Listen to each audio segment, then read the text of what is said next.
నేత తులసిరెడ్డి. కూటమి పార్టీలు రాష్ట్రంలో అధికారంలోకి వచ్చి 18 నెలలైనా ఇంకా సూపర్ 6 హామీల్లోని ముఖ్యమైన వాటిని అమలు చేయకపోవడం దారుణమన్నారు. నిరుద్యోగ భృతి, ఆడబిడ్డ నిధి కింద 1500 రూపాయలు సహా మరికొన్ని హామీలను నూతన సంవత్సరంలోనైనా అమలు చేస్తారా అని ప్రశ్నించారు తులసిరెడ్డి.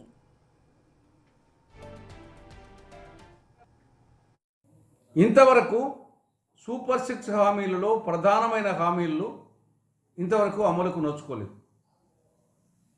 అందులో ఒకటి నిరుద్యోగ భృతి.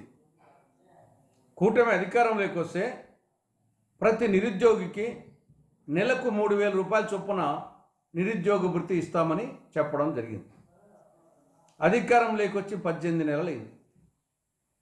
నెలకు 3000 రూపాయలు కాదు కదా, 3 పైసలు కూడా ఇవ్వలేదు.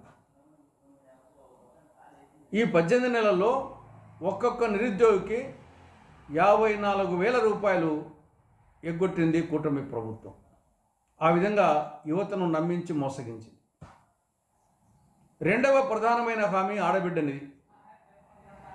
19-59 సంవత్సరాల మధ్య వయసు ఉన్న ప్రతి ఆడబిడ్డకు నెలకు 1500 రూపాయల చొప్పున ఆర్థిక సహాయం చేస్తామని చెప్పడం జరిగింది. 1500 రూపాయలు కాదు కదా, 15 రూపాయలు కూడా ఇవ్వలేదు.